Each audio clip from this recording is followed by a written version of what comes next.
we got a friend of the program, Nashville resident, actually. Our guy, JP, also producer with Bussin' with the Boys, man. He hit us up. He's got something to say about his Gamecocks. JD Patel, this is JP Hovey.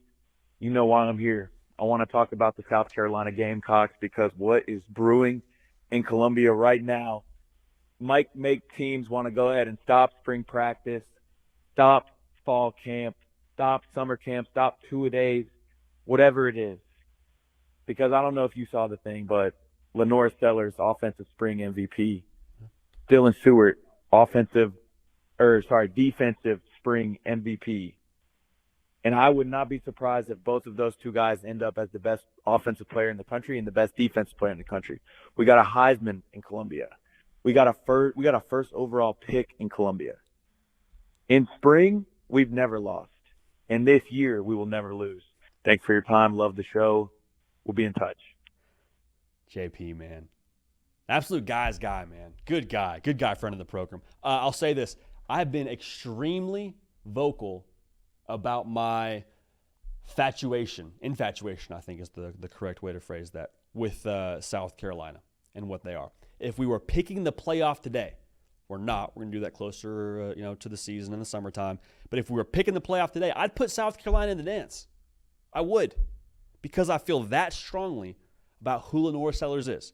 Now, I feel that strongly about them making the college football playoff right now because of who LaNorris Sellers is, yes, but also because of what they have from a roster talent perspective. In my opinion, being close enough to where LaNorris Sellers can then elevate you to make the difference in any given game.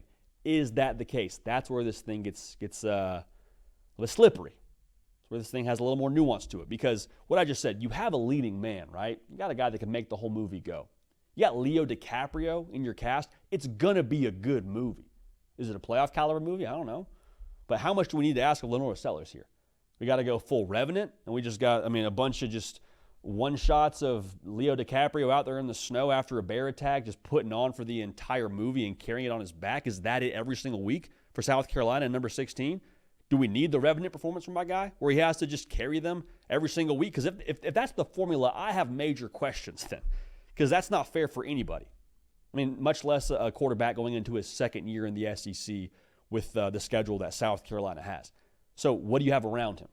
This may not be the biggest budget movie. This may not be Avatar, but do we have enough around him to have some other role players step up? Like Nicholas Harbor, we've said it for a long time. Here we go, baby. Here we go. No more track this season. All ball. Can we take that next step and be a true wide receiver one in the SEC? Track speed to game speed. We're burning dudes. LaNorris Sellers, strike up the band. Let's roll. Offensive line. Can we give my guy some time? I love him breaking tackles and the crazy stat where he's got more yards after contact than rush yards against Clemson. Cool. How about he has a clean pocket? How about that? Young freshman receiving corps. Solid in the spring game. Can we be ready to play week one? Because spring game is one thing, but when it's live bullets in the fall, that's another. The other thing is the major variables around LaNorris Sellers I think are worth noting, or as it pertains to LaNorris Sellers is worth noting. Superstars are consistent. Can LaNorris Sellers be consistent? That's the next step. So he was great against Missouri, and then we see him against Illinois, and it's man, would love to see a little bit more. I understand there's guys opting out of that game, but would love to see him be consistent. That's a massive, massive part of this. Now, in addition to that, this is hard to quantify, but South Carolina has had success that's difficult to quantify in general in terms of how they get it done. Does this South Carolina team have that same soul that Shane Beamer teams have had in the past? Because previously it's been over-under win total set somewhere, south of 6 wins, and then South Carolina pops, and you're sitting there saying, how is this happening? The roster shouldn't do that. They shouldn't beat Tennessee. They shouldn't beat Clemson, but they do. And I don't know how it happens, but what I would chalk it up to is soul, is culture, is the Shane Beamer effect, finding a way to get it done. But then you have a situation after that year where we're all talking about South Carolina being a team that could be a sleeper to make their way to the college football playoff if what we saw at the end of 22 is real for 23, and then they go out and they miss a bowl game. So it's are we seeing the consistency from that South Carolina team that we saw last year? The team that was able to beat a Clemson and beat a A&M that we saw at the end of the season. Does that carry over? My feeling, like I said at the top of this thing, is that it does, because of the continuity at quarterback, and not just because, I know Spencer Rattler was on part of both teams, I get that, but because of LaNorris Sellers, I think he's just scratching the surface of what he can be. All right, so I think him stepping up as a leader and continuing to set that tempo.